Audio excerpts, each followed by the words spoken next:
Welcome to War Thunder, welcome to some 10.5 centimeter Kingtiger gameplay here in realistic battles on one of the more controversial maps, White Rock Fortress.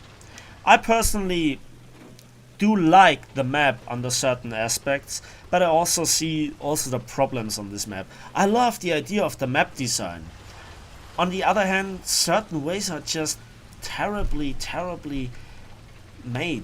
Like, for example, I want to go to the citadel of this castle or fortress arrangement, and the only real access from this side is over this bridge, but you can't get on this bridge easily in the first place. However, the 10.5 centimeter Kingtiger has a very powerful 900 horsepower engine, which is the same engine as on the Panther II and also the E100.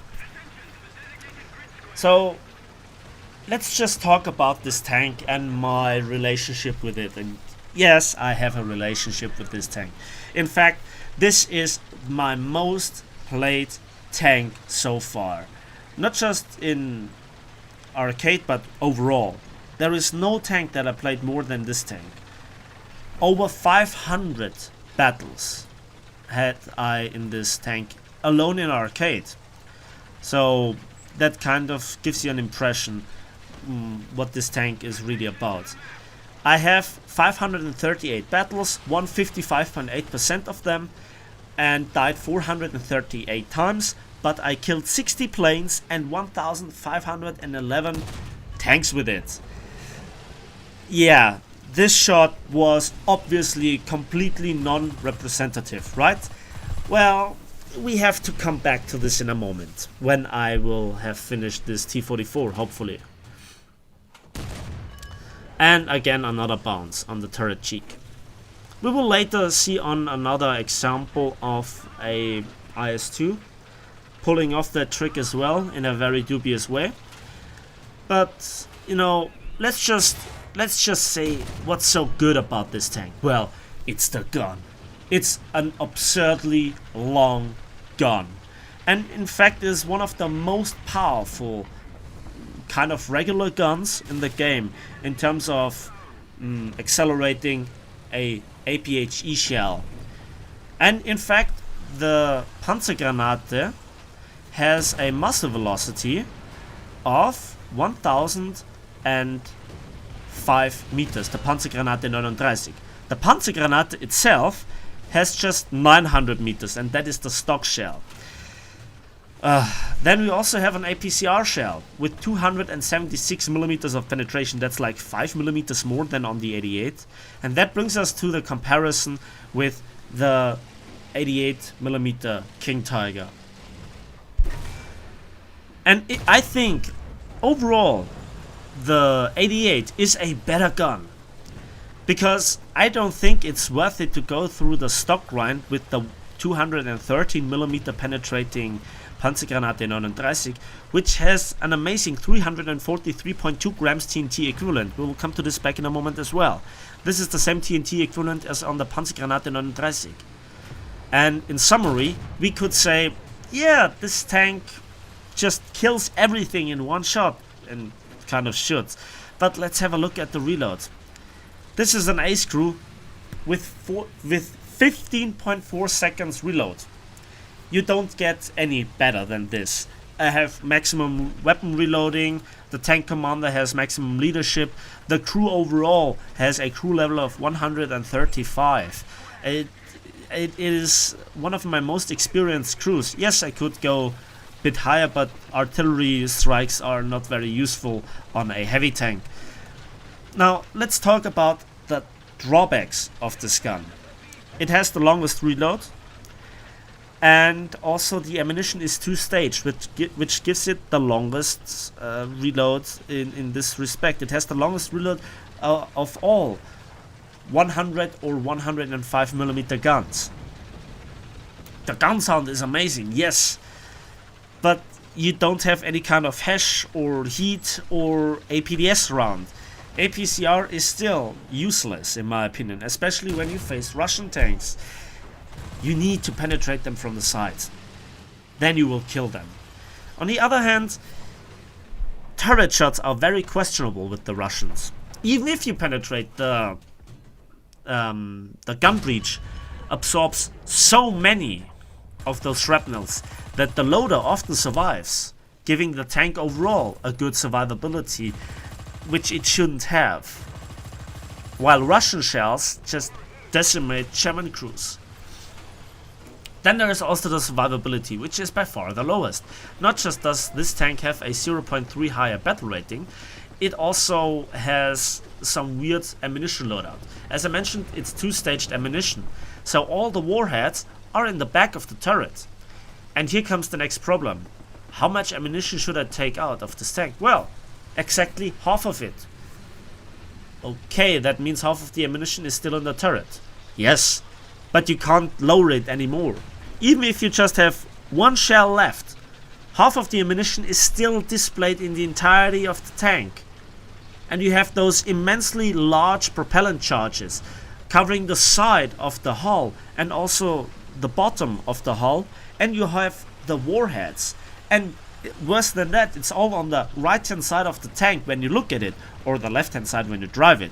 So that means that the usual weak spot of the normal Kingtigers, where the gunner sits, the turret and so on, because the gun is also a little bit set aside, making it more comfortable for the gunner, I guess, making the weak point even larger.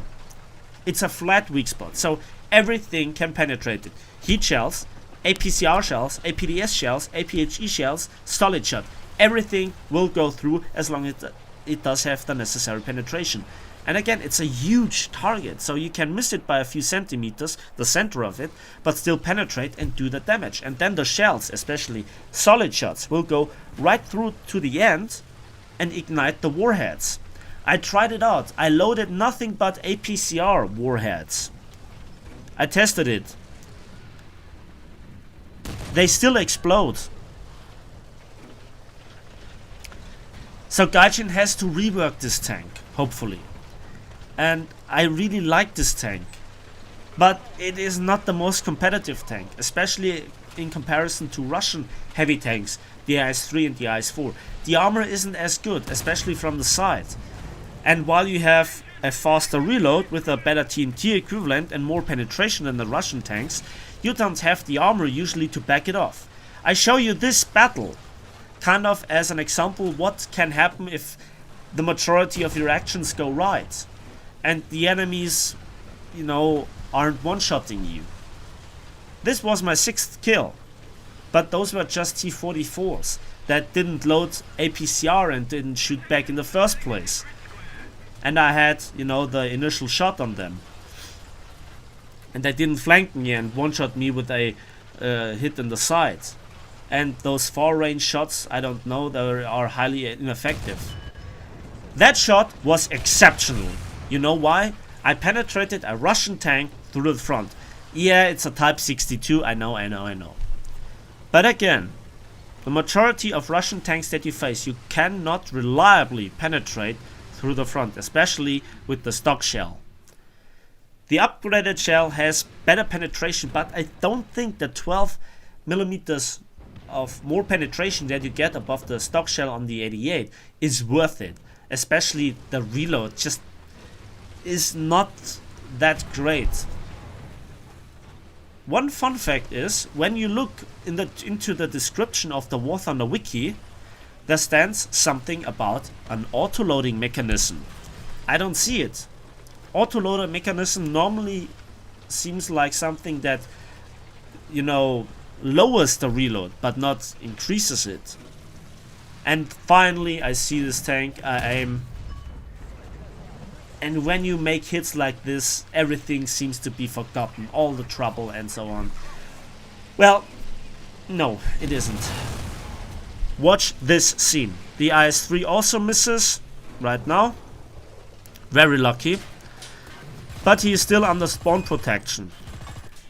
I wanted to shot trap him, sorry about this. But then the IS-2 comes around and watch this shot. Watch it. Again in slow motion. Well, I'm not an expert on tanks in that depth that I understand this bounce, but it is a very regular thing in my experience. I aim for the right hand side because there is the gunner. I know that there is a overlap on the IS-2 mod 1944 with 100mm and another 100mm on the right hand side, not on the left hand side, but I have 247mm of penetration. Yeah, it didn't go through anyways. It bounced. It did not just go not through, but it just bounced. That's awkward. And you know, if he would have a proper shot at me, it's very likely that he would have killed me, ending my amazing killing streak right here. My idea here was to go up on this wall to have a side shot on the IS-3. Obviously, I don't see him anymore because he has relocated. One very nice thing about this wall here is that when you get bombed, somebody has to pull off a very precise bombing, because other bombs get to the side and do literally no damage, even very, very, very big bombs. So I'm waiting here, then I see the markers on the minimap, and I decide myself to hunt down this IS-3. In my opinion, you know, I think that the diesel Kingtiger is literally the best Kingtiger in the game. And that is a shame because it is also premium. Why do I say it is the better tank? Well, it has basically the mobility of the 10.5cm Kingtiger with additional tracks on the turret covering the entire side, making the front and the back, or the sides rather, of the turret hash safe.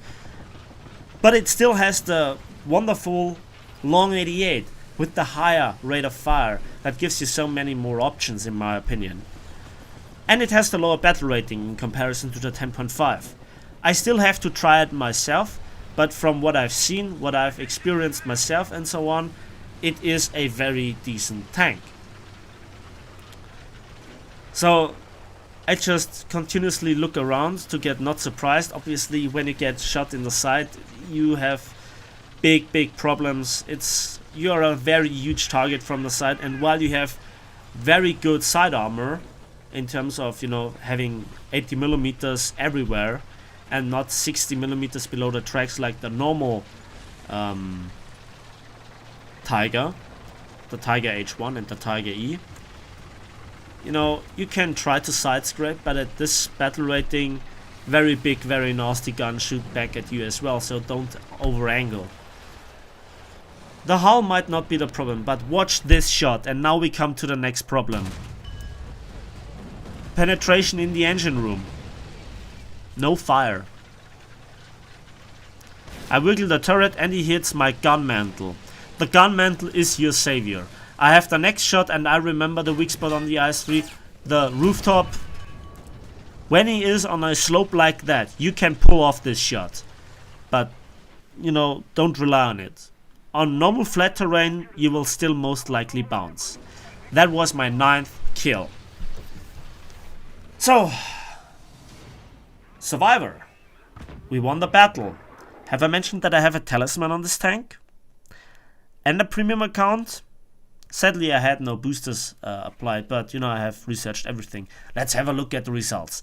9 kills, 1 assist, giving us just 50,000 silver lines and 8,191 research points. That is not really what I expected. In fact, it is a very long time ago since I had over 10,000 research points in such a battle. So, what is the lesson of this tank? It can work under the right circumstances, but it can't do anything better than the normal Kingtiger, in my opinion. Anyways, I hope you enjoyed the battle. Please give this video a like if you did, subscribe if you want to see more, let me know in the comment section what you think about this tank, and we will see each other on the battlefields of War Thunder.